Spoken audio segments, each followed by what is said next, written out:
আমি বহুদিন ধরে বলে আসছি যে যারা আর্টসে বিএ এমএ পাস করেছে এবং সায়েন্স হলো একই ব্যাপার বা অর্ডিনারি এমকম বিকম করেছে এবং বেশ কিছু বছর সরকারি চাকরির চেষ্টা করে যাচ্ছে, পাচ্ছে না, হতাশায় ভুগছে, আমাকে মেল করছে। আমি সবাইকেই ব্যবসা করতে বলি, ছোটোবেলা থেকে ব্যবসার সাথে যুক্ত হতে বলি এবং এটাও বলেছি যে ব্যাঙ্গালোর পুনেতে চলে গিয়ে লাখ ট্রাই করো ব্যবসার ক্ষেত্রে। তো এগুলো আমি জানি না কতগুলো লোক আমাকে সিরিয়াসলি নেয়, কিন্তু আমি একটা লেটার পেয়ে খুব চমকে গেছি। একটা ছেলে বলছে যে সে হঠাৎ আমার এই ভিডিওটা আবিষ্কার করে, কারণ এই ধরনের ভিডিও আমি অনেকগুলো করেছি যে বেকারত্ব থেকে মুক্তি পেতে তুমি কি করবে। বলে, স্যার আমি যখন ভিডিওটা দেখি আমি পুরো চমকে যাই, কারণ আমার নিজের জীবনে আমি যা যা করেছি আপনি সব কিছু আগে থেকেই বলে দিয়েছেন, মানে আমি পরে বলেছি অ্যাকচুয়ালি। তো আপনি তো আমাকে চেনেন না, তা আপনি কি করে বললেন যে এই জিনিসগুলো করা দরকার? ইনফ্যাক্ট আমি যখন মানে ফিরে তাকাচ্ছি দেখছি এক্স্যাক্টলি আমার লাইফে ওই ওই জিনিসগুলোই করেছি। এবং আজকে সেই ছেলেটি প্রায় পশ্চিমবঙ্গে বসে, পশ্চিমবঙ্গে গ্রাম শহরে বসেই মাসে 2 লাখ টাকা করে, মানে 1.5 থেকে 2 লাখ টাকা তার বিজনেস ইনকাম, তার সাথে সে একটা সরকারি চাকরিও করছে। তো let me tell his complete story. তো ছেলেটা অ্যাকচুয়ালি আমাদের করিমপুরের আশেপাশেই। তো আমাদের তো মুর্শিদাবাদের ওই জায়গাটায় বহুদিন ধরে পেতল এবং কাঁসার অনেক কারিগর ছিল আর কি। তো সেগুলো এখন সব ক্ষয়িষ্ণু পরিবার, কারণ এখন তো সব প্লাস্টিকের থালায় লোকে খায়, ওরকম পেতল থালার কাঁসের বাসনে হয় না। কিন্তু যাই হোক, মুর্শিদাবাদে কিন্তু একসময় খুব নাম ছিল আর কি সব কাঁসা পেতল বাসনের। তো এরকম একটা ফ্যামিলির ছেলে, খুব গরিব হয়ে গেছে তারা।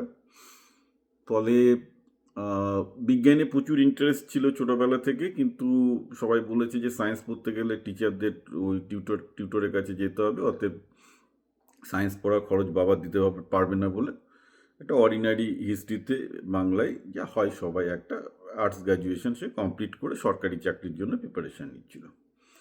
তো এইভাবে 3-4 বছর ধরে সে বিভিন্ন রকম সরকারি চাকরির পরীক্ষা, পুলিশের চাকরির পরীক্ষা, সিআরপিএফের পরীক্ষা, যত রকম টাইপের পরীক্ষা সে দিচ্ছে, কিন্তু পাচ্ছে না। তো 3-4 বছর বাদে সে বুঝে যায় যে এইভাবে তার জীবনের অলরেডি 26-27 বছর কেটে গেছে, এইভাবে যদি চলতে থাকে তাহলে জিনিসটা ডেঞ্জারাস হয়ে যাবে। তো যাকে, তো সে তো আমার ভিডিও তখন দেখেনি অফকোর্স লাইফে। তো সে তার হঠাৎ তার মনে হয়েছে পশ্চিমবঙ্গে কিছু হবে না, যেটা আমি বারবার করে বলছি।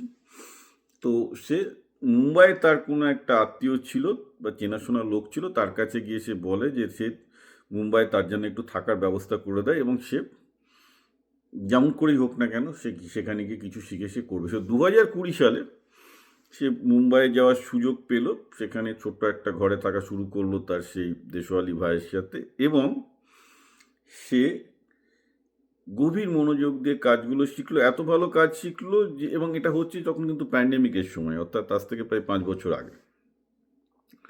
1-1.5 বছরের মধ্যে সে এত ভালো শিখে গেল যে দুটো কোম্পানি চেঞ্জ করে ফেললো, এবং দুটো কোম্পানি চেঞ্জ করার পর সেই ফ্যাক্টরির একটা ফ্যাক্টরি ছিল হচ্ছে মালয়েশিয়াতে, সেই প্রথমে সেখানে মালয়েশিয়াতে পোস্টিং পায় অ্যাসিস্ট্যান্ট জেনারেল ম্যানেজার হিসেবে, মানে ফ্যাক্টরিতে। এবং তারপর সে বাংলাদেশে একই ফ্যাক্টরি, বাংলাদেশে আমি কি ফিল্ড বলছি না, কারণ বললে হয়তো ছেলেটাকে সবাই চিনে ফেলবে। তারপর সে বাংলাদেশেও কিছুদিন পোস্টিং হয়, এবং তারপর সে 2023-24 সালের মধ্যে বেশ কিছু টাকা জমিয়ে ফিরে আসে, কারণ যখন সে মালয়েশিয়া বা বিদেশে পোস্টিং ছিল তার স্যালারি অলরেডি $1500 হয়ে গেছে, অর্থাৎ রাউন্ড অ্যাবাউট 1,20,000 টাকার কাছাকাছি। তো অবভিয়াসলি যেহেতু সিঙ্গেল ছেলে টাকা জমিয়েছে, এবং তার বরাবরই ইচ্ছে ছিল যে ফিরে এসে, যেহেতু তার ফ্যামিলির ছোট হলেও ব্যবসা আছে, সেটাকে সে ঠিক করে করবে। তারপর পশ্চিমবঙ্গে সে ফিরে আসে 1.5 বছর, এবং ফিরে এসে সে তার কাকুর সাথে ব্যবসা শুরু করে, সাথে সাথে সে পশ্চিমবঙ্গে একটা সরকারি চাকরিও পেয়ে যায় ছোটোখাটো, এবং এখন সে গ্রামে বসেই প্রায় 1.5 থেকে 2 লাখ টাকা রোজগার করছে। তো আমি ওর নামটা দিতে বা ওর গ্রামটা এক্স্যাক্টলি দিতে চাইছি না, কারণ অবভিয়াসলি পশ্চিমবঙ্গে কার মনে কী কুবুদ্ধি আছে আর কি, মানে রাজনৈতিক নেতাদের মধ্যে এবং দাদাদের মধ্যে কী কুবুদ্ধি আছে তো বলা যায় না। সে এখন জীবনে খুবই খুশি যে আলটিমেটলি তার লাইফে এখন একটা ছোট সরকারি চাকরিও আছে, আবার আধা সরকারি চাকরিও বলছিল, আধা সরকারি চাকরিও আছে, আবার ব্যবসাতেও সে 1.5 থেকে 2 লাখ টাকা ইনকাম করছে, এবং সে আরও বাড়াবে ব্যবসাটাকে। তো ছেলেটা বলেছে যে স্যার নাম না উল্লেখ করে আপনি আমার গল্পটা শেয়ার করতে পারেন, এবং আপনি সবাইকে জানাতে পারেন যে আপনি যে উপদেশগুলো দেন বেকার ছেলেদের জন্য, ওর থেকে ভালো উপদেশ আর কেউ দিতে পারবে না, দ্যাট ইজ দ্য ওয়ে। অর্থাৎ আমি যে তিনটে কথা বলেছিলাম যে এইসব সরকারি চাকরি না করে আগে তুমি ব্যাঙ্গালোর পুনেতে পালিয়ে যে কোনো একটা ব্যবসায় শেখো। ব্যবসায় শেখাটাই হচ্ছে আসল ব্যাপার, ব্যবসা ব্যাপার। সেটা শিখে চোখটা খুলুক আগে, চোখটা খোলার পর তারপর তুমি অটোমেটিক্যালি তোমার ক্যারিয়ার তোমাকে টেনে নিয়ে যাবে। তোমার চোখ যখন খুলে যাবে, বিপ্লব পালকে জিজ্ঞাসা করতে হবে না, তারপর তুমি নিজেই বুঝতে পারবে। এবং তোমার এবং এই ছেলেটা হয়তো একটা সুবিধা ছিল এই যে যেহেতু মানে যতই ক্ষয়িষ্ণু পরিবার হোক না কেন, ছোট হলেও তার একটা মানে অনেক পুরুষের পিতলের ব্যবসা, হয়তো তারা গরিব হয়ে গেছে কিন্তু যেহেতু অনেক পুরুষের পিতলের ব্যবসা, অ্যাটলিস্ট ব্যবসার বেসিক জিনিসগুলো বোঝে যে মার্কেটিং সেলস কাকে বলে কী করে ব্যবসা করতে হয়, তো সেটা একটা হেল্পফুল।